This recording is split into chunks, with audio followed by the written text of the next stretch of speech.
हमारे साथ श्री अखंड परम धाम मंदिर के परमाध्यक्ष महामंडलेश्वर स्वामी अनुभूतानंद महाराज जी हमारे साथ हैं। नवरात्रियों में क्या शुभकामनाएं देना चाहते हैं और किस तरह से नवरात्रे मनाने चाहिए। वैसे आज तीसरा नवरात्रा है, लेकिन आगे अभी नवरात्रे हैं और किस तरह से इनका पूजन करना चाहिए और क्या संदेश है, उसके लिए हम बात करते हैं अनुभूतानंद महाराज जी से। महाराज जी, जिस तरह नवरात्रे चल रहे हैं और कोरोना काल भी है, इसमें भी एक संकट का काल माना जाता है, तो क्या कहना चाहेंगे? ऐसा है मेरे भाई, बिना शक्ति के तो किसी का काम चलता नहीं, और शक्ति और शक्तिमान का संयोग है। मैं मान के चल रहा हूं कि कोरोना महामारी के इस भीषण काल में हमारी मानसिक शक्ति, वैचारिक शक्ति इसी ने मिल करके काम किया है, और इस शक्ति के द्वारा ही कोरोना को हम कहीं न कहीं परास्त करने में कुछ न कुछ सक्षम हुए हैं। मैं मान के चलता हूं कि देखो, नवरात्रे हमारे यहाँ 4 बार आते हैं, 2 प्रत्यक्ष होते हैं और 2 गुप्त होते हैं। तो प्रत्यक्ष जो नवरात्रे हैं वो इन दिनों में लोग व्रत करते हैं, उपवास करते हैं, फिर दुर्गा सप्तशती का पाठ करते हैं, रामायण जी का पाठ करते हैं। ये सब हमारे लिए शक्ति के, ऊर्जा के स्रोत हैं, और ये स्रोत लगातार बढ़ते रहने चाहिए, कम नहीं होने चाहिए। किसी को अपने मनोबल को कमज़ोर नहीं करना चाहिए, क्योंकि ये तो परिस्थितियाँ आवागमन वाली हैं, आएंगी जाएंगी। लेकिन अपनी जो एक बनी हुई व्यवस्था है सनातन परंपरा की, उस परंपरा को ऋषियों ने बनाया, हमने आपने नहीं बनाया। तो ऋषि प्रणीत इस व्यवस्था को इसीलिए बनाया गया कि परिस्थिति कोई भी हो, आज कोरोना महामारी है, उसके पहले कुछ और रहा होगा, आगे कुछ और भी आ सकता है। ऐसी परिस्थिति में अपने को, अपना मनोबल कमजोर नहीं करना है, क्योंकि शक्ति के संदेश को यही अपने मन में स्थापित करना है।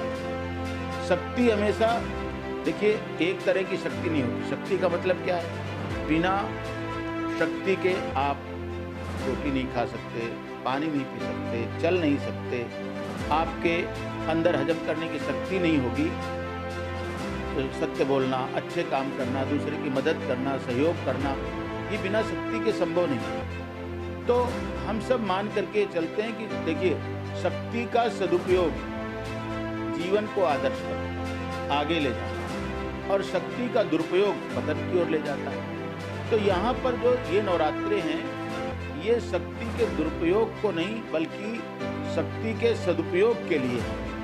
हमारे पास पैसा है, हमारे पास मन है, हमारे पास बुद्धि है, हमारे पास हाथ पांव मजबूत हैं, तो इनका सबका सदुपयोग होना चाहिए, दुरुपयोग नहीं होना चाहिए। और जहाँ दुरुपयोग होने लग जाएगा, आपकी शक्ति भी व्यर्थ हो जाएगी, आपकी सामर्थ्य भी व्यर्थ हो जाएगी, और उसके बदले में आपको क्या मिलेगा?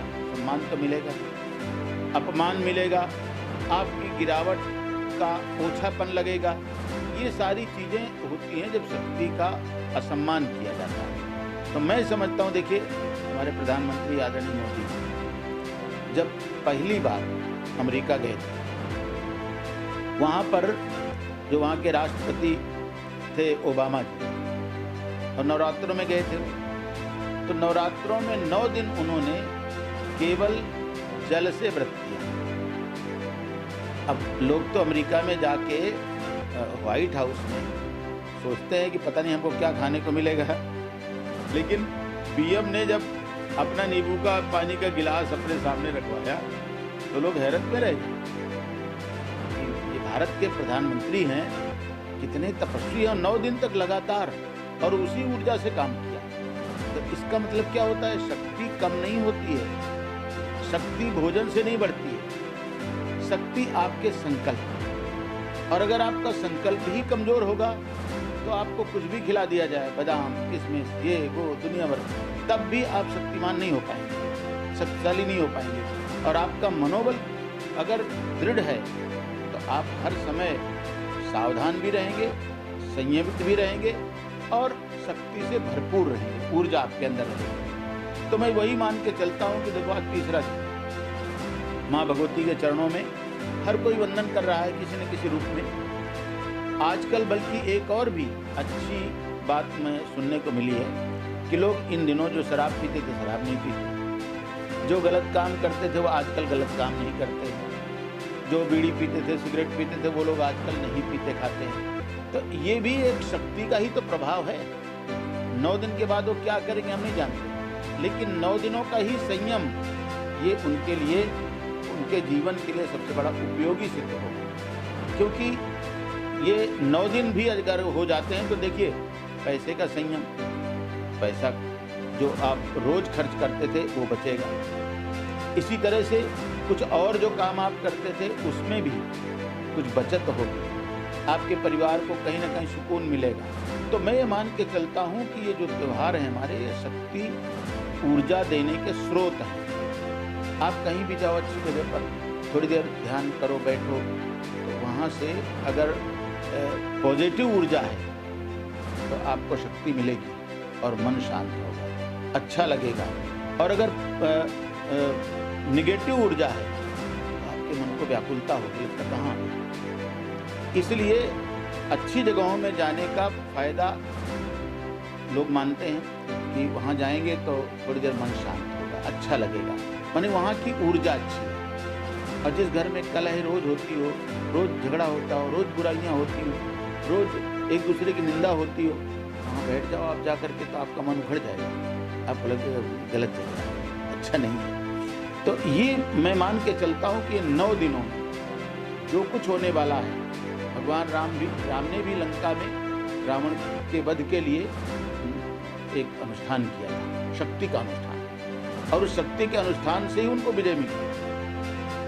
तो आप उस अनुष्ठान को करके देखें, किसी भी काम के लिए आप संकल्प करके देखें, वो संकल्प आपका सिद्ध हो जाएगा अगर आप मन से करेंगे। तो ये शक्ति से ऊर्जा मिलती है और ऊर्जा से हम बहुत सारे काम कर सकते हैं। इसलिए नवरात्रों का ये अपने आप में विशेष महत्व है। और कोरोना की जहाँ तक स्थिति है उससे घबराना तो नहीं है, पर बचाव तो रखना है, उससे डिस्टेंस बना के रखना है, मास्क लगा के रखना है, और घर में जहाँ या कहीं और जगह जाते हैं सैनिटाइजर करिए, साबुन से हाथ धोइए, दूरी बना के रखिए। ये सब कुछ जरूरी है क्योंकि ये अनुशासन के अंग हैं और सरकार भी चाहती है कि आप अनुशासन का पालन करें, जिससे आपके जीवन में कोई ऐसी अघटित घटना न घट जाए जिससे कल को आपके परिवार को क्षति हो, आपको क्षति हो, आपके समाज को क्षति हो। उससे थोड़ा बच के तो रहना पड़ेगा, इसमें कोई दो राय नहीं। इसलिए माँ के जागरण के लिए, माँ की शक्ति के लिए तो साधना भी करनी जरूरी है। क्या संदेश देना चाहेंगे नवरात्र पर?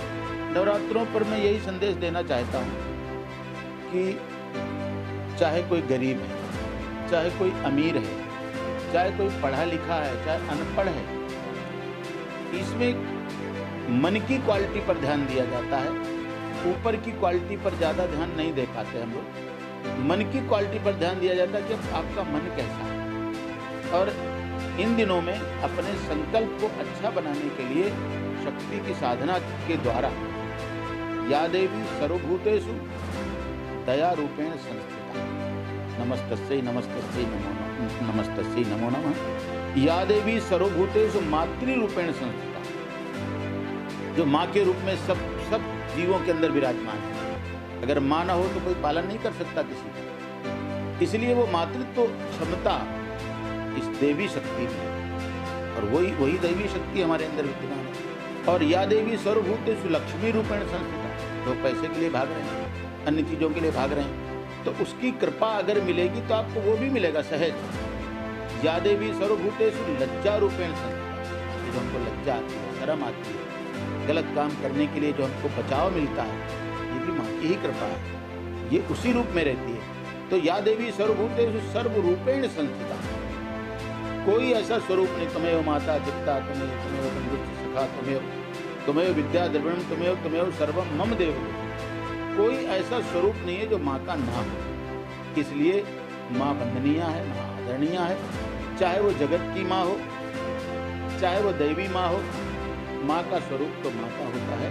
इसलिए माता पिता का आदर करना, अपने से बड़ों का सम्मान करना और उनके प्रति अपनी अच्छी भावनाएं बनाए रखना भी इस त्यौहार का मुख्य लक्ष्य है।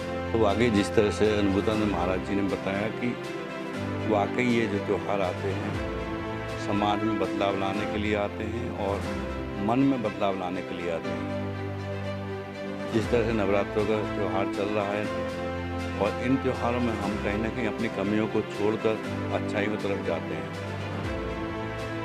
समाज इन त्योहारों से बदलता है, युवा पीढ़ी इन त्योहारों से सुधरती है और जिस तरह से महाराज ने बताया कि हम कुछ ये भी सोचते हैं इन त्योहारों के टाइम पे कोई व्रत जो रखा जाता है, व्रत के टाइम पूजा अर्चना के टाइम पे हम उन बातों का अवलोकन भी करते हैं कि कहाँ हम गलत हैं और हमें क्या सुधारना है। कैमरामैन प्रिंस के साथ योगेश सोलंकी, तेज जगह है, दिल्ली।